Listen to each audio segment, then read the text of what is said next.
할렐루야. 오늘 저는 여러 성도님들과 함께 이 좋은 편을 택하였으니, 그리고 부제목으로 주님의 말씀을 듣고 읽고 행하는 자의 복됨, 이런 제목으로 함께 은혜를 나누겠습니다. 오늘은 네 단락으로 말씀을 증거할 텐데, 첫째 단락은 주님의 마음에 기쁨이 되었던 아름다운 순간들. 지난주 설교에서 창세기 창조 기록을 우리가 함께 살펴봤는데, 천지 창조의 순간마다 하나님 보시기에 좋았더라 기록하셨죠. 그러니까 하나님께서 세상 일을 주관해 가시는 동안 마음에 기쁨이 되고 보람이 있고 즐겁고 또 아름답게 비춰지는 순간들이 있다 하는 거예요. 그래서 오늘은 주님의 말씀과 관련한 하나님께서 아름답게 그 기억에 남으셨을 만한 내용들을 모아서 함께 은혜를 나누고, 그 말씀에 순종하고 말씀을 실천하는 주님의 백성들에게 약속한 복된 약속은 무엇이 있는가 살펴봄으로써 함께 은혜를 나누고자 합니다. 자, 주님의 마음에 기쁨이 되었던 아름다운 순간들은 공통점이 보니까 주님의 말씀을 듣고 있는 장면이에요. 신명기 33장 3절 말씀 보니까 여호와께서 백성을 사랑하시나니 모든 성도가 그의 수중에 있으며 주의 발 아래에 앉아서 주의 말씀을 받는도다. 자, 그래서 이 말씀을 그 시내산 기슭에서 십계명을 받고 있는 이스라엘 백성의 모습이다, 그걸 그리고 있다 생각하기 쉬운데, 사실 이 신명기 33장의 말씀은 예언적인 말씀이에요. 그래서 이스라엘 백성들이 앞으로 어떻게 될 것인지를 예언하는 그런 내용인데, 자세히 보면은 여호와께서 백성을 사랑하시나니 모든 성도가 그의 수중에 있으며 주의 발 아래에 앉아서 주의 말씀을 받는도다. 자, 시내산 기슭에선 서서 말씀을 들었다 그랬죠. 그런데 주님의 발 아래에 앉아서 주님의 말씀을 받는 이 장면은 예수 그리스도께서 이 땅에 오셔서 이루실 예언적인 말씀이다, 이렇게 볼 수 있는 거죠. 자, 또 마가복음 6장 33절에서 34절 말씀 보면 그들이 가는 것을 보고 많은 사람이 그들인 줄 안지라. 무슨 말씀이냐면요, 예수님께서 12사도를 파송을 했죠. 그래서 그들이 나가서 큰 승리를 거두고 돌아왔어요. 그들이 예수 그리스도의 이름으로 명령하니까 귀신이 소리치고 쫓겨나가고, 또 병든 자에게 손을 얹으니까 병이 낫고, 그런 놀라운 역사들이 일어났어요. 그래서 예수님께서 그들에게 한적한 곳에 가서 잠시 쉬거라, 그렇게 명령하시고 함께 배를 타고 갈릴리 호수 맞은편 한적한 곳으로 떠나셨습니다. 그런데 그 성도들이 어떻게 그렇게 눈치가 빠른지 그들이 가는 것을 보고 주님 계신 곳으로 미리 와 있었다 그랬어요. 모든 고을로부터 도보로 그곳에 달려와 그들보다 먼저 갔더라. 이 성도들의 열심 있는 모습 눈에 보이지 않습니까? 그래가지고 건너편에 미리 대기하고 진을 치고 앉아 있었어요. 그때 예수께서 나오사 그 큰 무리를 보시고 그 목자 없는 양 같음으로 인하여 불쌍히 여기사 이에 여러 가지로 가르치시더라. 주님께서 미리 와 있는 무리를 보시고 그들에게 베풀길 원하셨어요. 그래서 베푼 것이 가르치신 것이죠. 그러고 가르치신 후에 오병이어의 기적을 베푸셨죠. 자, 또 우리가 잘 알고 있는 마태복음 5장에서 7장까지의 산상수훈도 같은 맥락이에요. 그래서 예수께서 무리를 보시고 산에 올라가 앉으시니 제자들이 나온지라. 입을 열어 가르쳐 이르시되 심령이 가난한 자는 복이 있나니 천국이 그들의 것이며.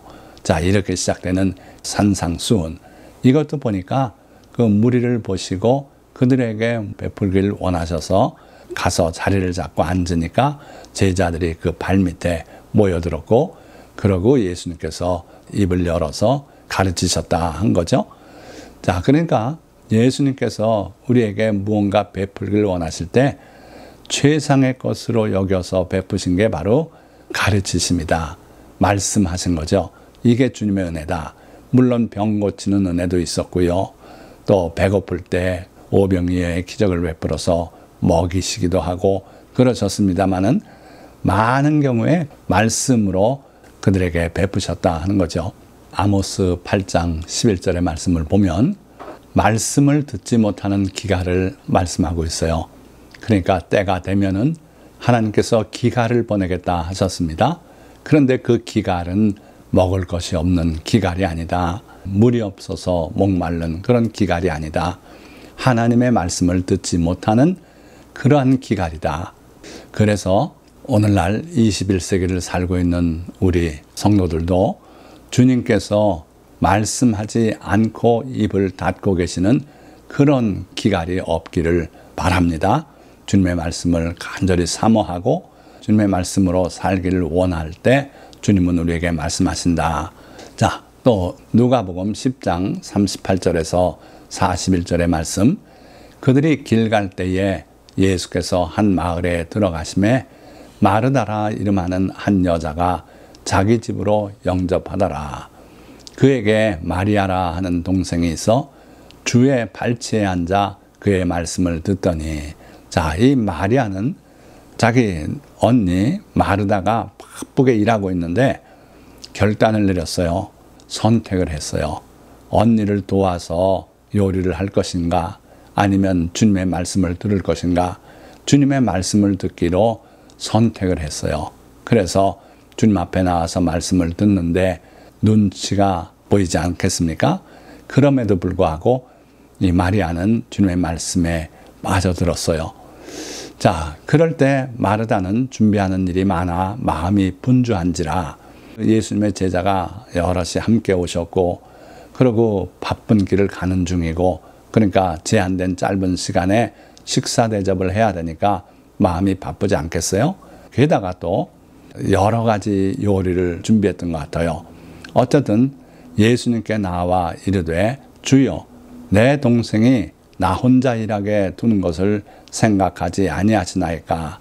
주님도 이 상황 보시죠. 그런데 내 동생은 주님 발치에 앉아서 주님 말씀만 듣고 있는데 그를 명하사 나를 도와주라 하소서 이렇게 부탁을 드렸어요. 그런데 주께서 대답하여 이르시되 마르다야 마르다야 내가 많은 일로 염려하고 근심하나 몇 가지만 하든지 혹은 한 가지만이라도 족하니라.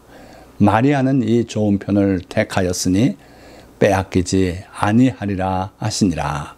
자, 이 말씀이 단지 마르다에게만 한 말씀은 아닐 것 같아요. 오늘날 현대 교회에 두 가지, 세 가지 일을 하는 분들을 많이 봅니다. 그런데 이 마리아는 그것보다는 주님의 말씀을 듣는 편을 택하였다. 그래서 그걸 주님은 좋은 편이다 그러셨어요. 그 누구도 마리아의 그 좋은 선택을 뺏지 못할 것이다. 자, 마리아의 선택을 우리가 한번 다시 생각해 보면 언니에게는 시샘을 받았어요. 그럼에도 불구하고 마리아는 그걸 택하고 예수님의 말씀을 들었고 그리고 주님께 그런 칭찬을 들었어요. 자, 두 번째, 주님의 말씀을 대하는 그릇된 자세가 있어요. 마리아는 주님 앞에 칭찬을 들었지만 주님의 말씀을 대하는 사람들의 자세가 잘못되어 있는 경우도 참 많이 있다. 자, 보세요. 에스겔 33장 32절의 말씀 보니까 그들은, 즉 이스라엘 백성은 내가 고운 음성으로 사랑의 노래를 하며 음악을 잘하는 자같이 여겼나니 내 말을 듣고도 행하지 아니하거니와. 주님의 말씀을 안 듣는 거 아닙니다. 선지자 에스겔 앞에 와서 여호와 하나님께서 이스라엘 백성을 향해 하시는 말씀을 듣고 가고 많이 했는데 그 유명한 가수의 콘서트에 가서 음악을 듣고 그러고 돌아가서는 그걸로 끝인 그런 경우와 똑같더라 하는 거죠. 그러니까 내 말을 듣고도 행하지 아니하거니와. 우리 하나님께서 우리에게 원하시는 것은 뭡니까? 듣고 실천하는 것을 요구하시는 거예요. 주님의 말씀과 우리의 관계는 반드시 이런 관계가 돼야 돼요. 이런 자세로 주님의 말씀을 들어야지 실천이 없는, 행함이 없는 말씀 들음은 허사예요. 심지어 여호와의 말씀을 욕으로 여기는 그런 사람도 있습니다. 예레미야 6장 10절 말씀 보니까 내가 누구에게 말하며 누구에게 경책하여 듣게 할꼬. 보라, 그 귀가 할례를 받지 못하였으므로 듣지 못하는도다. 보라, 여호와의 말씀을 그들이 자신들에게 욕으로 여기고 이를 즐겨하지 아니하니. 참 기가 막힌 말씀을 하고 계시지 않습니까? 하나님께서 누구에게 말씀에서 경책해서 그 말씀 순종하고 변화되게 할 수 있겠는가? 하나님 스스로의 탄식이에요. 왜 그렇습니까? 하나님은 아주 정확하게 이렇게 말씀해요. 보라, 그 귀가 할례를 받지 못하였으므로 듣지 못하는도다. 아무리 하나님께서 말씀하고자 해도 그 귀가 듣지 못하는 귀가 된 거예요. 왜? 할례를 받지 못하였기 때문에 그렇다고 말씀해요. 인간이 태어나서 자연적인 인간으로 성장하고 이렇게 되면 거듭나지 못한 거죠. 그러나 거듭나야만 하늘나라도 볼 수 있고 하나님의 말씀도 들을 수 있고 이런 거예요. 그래서 우리의 귀가 거듭났어야 되는데 그렇지 못해서 하나님의 말씀을 듣지 못한다는 거예요. 듣지 못할 뿐 아니라 선지자가 그들을 향해서 소리 지르고 하나님의 경고의 말씀을 외쳐대고 하면 그걸 그들이 자신들에게 욕으로 여기고 이를 즐겨하지 아니하더라. 하나님이 사랑하십니다. 여러분들과 함께 하십니다. 이것은 거룩한 성전입니다. 이런 말만 그들은 즐겨 듣고 하나님께서 그들을 향해서 심판을 경고하시고 바벨론으로 포로로 잡혀갈 걸 말씀하고 이러면 그걸 욕으로 여겨요. 즐겨 듣지 않아요. 그런 자세더라 하는 거죠. 우리에게는 할례 받은 귀가 있습니까? 들을 귀 있는 자는 들을지어다 그렇게 외치지 않습니까? 그런데 우리에게 들을 귀가 있는지 생각해 봐야 해요. 만약에 우리가 하나님의 말씀을 멍해로 저주로 또 농담으로 생각한다면 우리 귀는 할례 받지 못한 귀다. 기억하시고 하나님의 말씀을 들을 때 멍해가 아닌 나를 위한 사랑의 음성으로 그리고 저주가 아닌 축복된 약속으로 듣고 그리고 농담이 아니라 하나님의 진실된 말씀으로 생각을 해야 돼요. 자, 롯의 사이들은 롯이 그곳을 하나님께서 심판하시겠다 하는 이야기를 전하니까 그리고 속히 떠나자고 이야기하니까 농담으로 여겼다 그랬어요. 하나님의 진실된 말씀, 심판에 관한 이야기, 죄에 대한 이야기 이걸 다 농담으로 여기는 그저 어린아이들을 가르치기 위한 이야기다. 이렇게 하나님의 진실된 말씀을 농담으로 여기는 그런 마음으로 하나님의 말씀을 대한다면 그건 정말로 잘못된 자세다. 자, 그러면 세 번째 단락으로 들어갑니다. 주님의 말씀 또 음성을 듣는 올바른 자세는 무언가? 자, 전도서 5장 1절 말씀 보니까 너는 하나님의 집에 들어갈 때에 네 발을 삼갈지어다. 가까이 하여 말씀을 듣는 것이 우매한 자들이 제물 드리는 것보다 나으니 그들은 악을 행하면서도 깨닫지 못함이니라. 가까이 해서 말씀을 듣는 게 필요하다 하는 거예요. 제사 드리고 제물 드리고 요즘 말하자면 각종 헌금 큰 액수로 드리고 그리고 성도들 앞에 뻐기고 이러는 거 소용없다. 하나님께서는 그걸 기뻐하시는 것이 아니고 하나님께 겸허히 다가와서 하나님의 말씀을 듣고 회개하고 그 말씀대로 살고자 결심하고 그리고 실천하고 하나님은 그걸 기뻐하신다 하는 거죠. 그래서 우리가 하나님의 집에 갈 때, 즉 예배를 드릴 때는 꼭 이걸 명심해서 하나님의 말씀을 들으려고 하는 자가 되시기를 주님의 이름으로 축원드립니다. 목사님의 설교가 마음에 안 들고 뭐 저런 설교를 하시나 그래도 귀담아 들으시면 그 중에 여러분들을 향한 주님의 말씀이 있을 줄 믿습니다. 여러분들이 가까이 하여서 말씀을 듣는 그런 자세가 되면 그게 바로 말씀을 대하는 올바른 자세다. 그러기 위해서는 투자가 필요해요. 헌금 드리라 그런 뜻은 아닙니다. 헌금도 드려야 되지만 그거보다는 여러분들이 결단하고 시간을 내서 하나님께 나아가야 된단 말이에요. 하나님께 가까이 하여 말씀을 들을 때는 요구되는 그런 희생이 있어요. 그걸 감수하고 그걸 투자하고 이렇게 해서 할 때 그게 참된 예배가 되고 말씀을 듣는 자세가 된다 하는 거죠. 자, 그리고 성령의 기름 부으심을 간구해야 해요.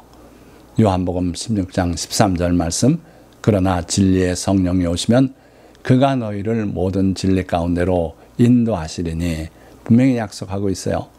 요한일서 2장 27절 말씀 보니까 너희는 주께 받은 바 기름 부음이 너희 안에 거하나니 아무도 너희를 가르칠 필요가 없고 오직 그의 기름 부음이 모든 것을 너희에게 가르치며.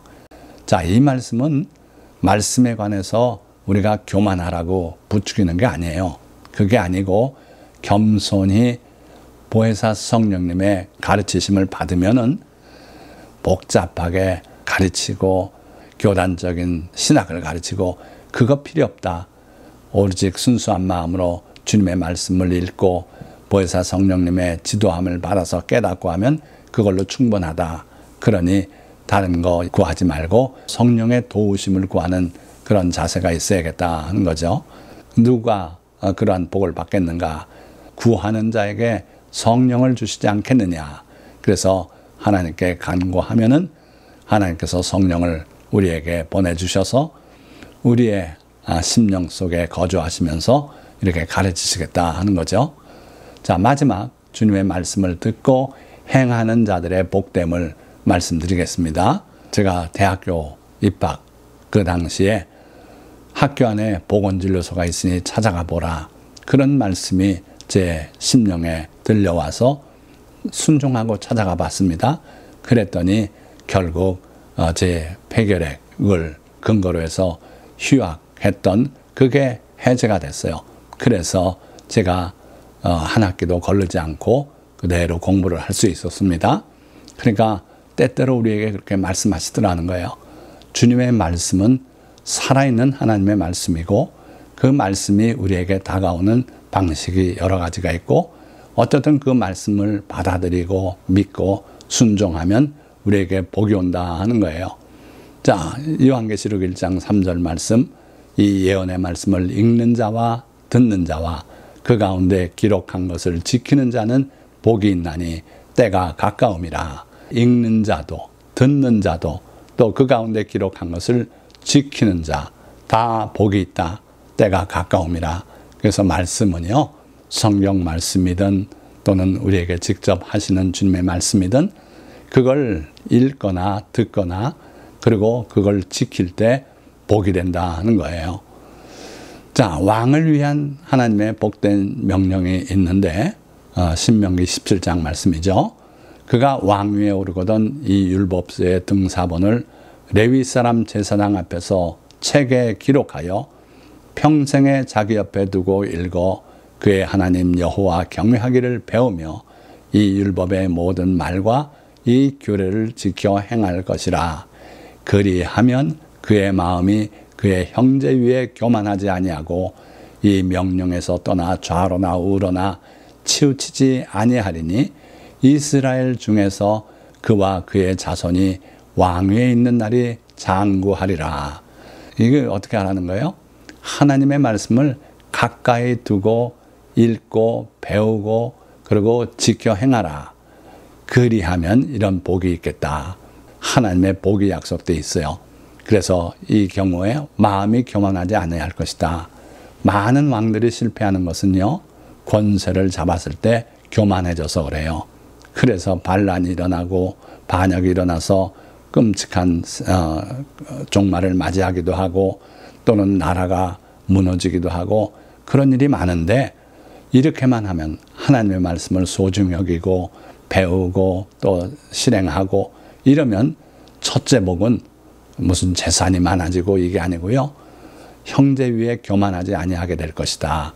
겸손한 마음을 가지고 백성들 앞에 겸손하게 다스리고 이렇게 함으로 말미암아 왕위에 있는 날이 장구하게 될 것이다 하는 거예요.